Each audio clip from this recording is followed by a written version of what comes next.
Hello friends, જય માતાજી. તો આજે હું આવી ગઈ છું કાલાવડ પાસે આવેલા કાલાવડથી 7 જ કિલોમીટર દૂર રણુજા, જ્યાં રામાપીરજીનું મંદિર છે. આમ તો એનું મેઇન સ્થાનક છે એ રાજસ્થાનમાં છે, રણુજામાં, પરંતુ અહીંયા કને આપણે રાજકોટથી આવીએ તો 55 કિલોમીટર અને જામનગરથી આવીએ તો 53 કિલોમીટર જેવું થાય છે. અને કાલાવડ જે તાલુકો છે એનાથી તો સાવ નજીક જ થાય છે, માત્ર 7 જ કિલોમીટર થાય છે.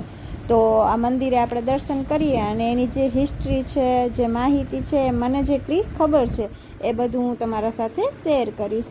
આમ તો મંદિર ખૂબ જ સુંદર હતું. અહીંયા કને ઘણા બધા પરચાઓ અને ઘણા બધા દેવી દેવતાઓ એ બધાની મૂર્તિ છે એને કાચની અંદર રાખવામાં આવી હતી, જેથી એ ખરાબ ન થાય. સાંઈબાબા છે, જલારામ બાપા છે અને ઘણા બધા એવા દેવી દેવતાઓ કે જે આપણે પૂજીએ છીએ.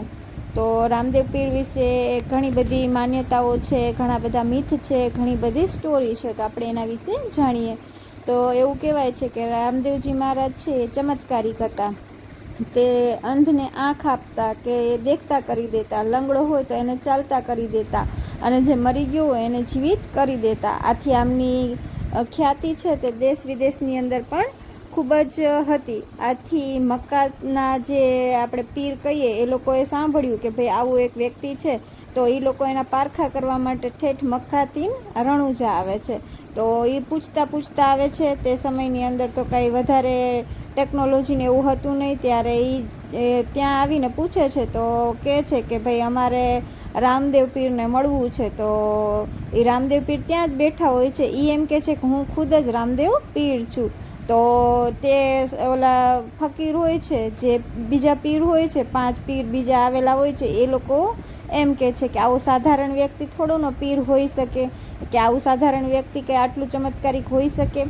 એટલે એ લોકો આશ્ચર્ય પામે છે. પછી જે રામદેવ પીર છે તે પોતાના રાજમહેલમાં લઈ જાય છે, ઝાજમ પાથરે છે અને એમને એમ કહે છે કે અમારે ત્યાં કને બધાને જમાડીને જ મોકલી છીએ અમે લોકો, અમે કોઈને એમને એમ જવા દેતા નથી, અમારે આવભગત કરવી પડે, અમારા સંસ્કાર છે, અમારે અહીંયા એ રીતનું ચલણ છે. ત્યારે બધા પીર છે એ લોકો એની લેવા માગે છે પરીક્ષા. એથી એમ કહે છે કે અમે લોકો તો અમારા વાટકામાં જ જમીએ, જે અમારો વાટકો છે એના સિવાય અમે બીજા પાત્રમાં જમતા નથી. તો એ અમારા પાત્ર છે એ મક્કા રહી ગયેલા છે, તો હવે તમે કઈ રીતના જમાડશો? ત્યારે એ ચમત્કારથી એમના મક્કા રહી ગયેલા જે પાત્ર હોય છે એ 5 પાત્ર છે એ અહીંયા કને આવી જાય છે અને રામદેવજી પીર છે એ એમને જમાડે છે.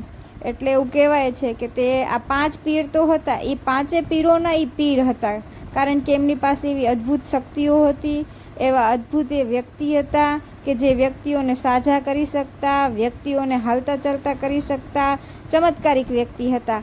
આથી તેમને દેવ તરીકે પૂજવામાં આવ્યા અને એમનું મંદિર છે તે ખૂબ જ સુંદર છે. તો આપણે અહીંયા કને જોઈએ કે મંદિરની અંદર શું વ્યવસ્થા છે. તો એક સરસ મજાનું ભોજનાલય પણ છે, જ્યાં વ્યક્તિઓને જમાડવામાં આવે છે. કોઈ પણ ટોકન ચાર્જીસ લેવામાં નથી આવતું, પરંતુ દરેક વ્યક્તિને ટોકન આપીને બેસાડવામાં આવે છે.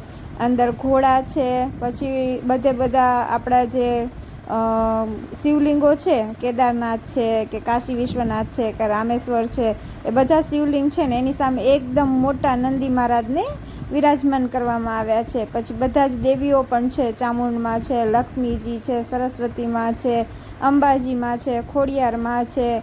એ બધા બહુ મોટા વિશાળ એરિયામાં છે આ મંદિર અને ખૂબ જ સુંદર મંદિર છે, જ્યાં કને બધા જ માતાજી, બહુચરમાં, ભુવનેશ્વરીમાં, આ બધા જ માતાજીના મેં દર્શન કર્યા અને મેં વિચાર કર્યો કે ભાઈ મારા વ્યૂઅર્સ છે એ આનાથી વંચિત ન રહેવા જોઈએ, એ લોકો અહીંયા આવી શકે કે ના આવી શકે, પરંતુ મારા વિડીયો થ્રુ એ લોકો આ મંદિરને જોવે. જો તમે અહીંયા કને આવો છો તો અચૂકથી આ મંદિરની મુલાકાત લેજો, દર્શન કરજો, અને જો નથી આવી શકતા તો તમે મારા વિડીયો થ્રુ તો જોઈ જ શકો છો.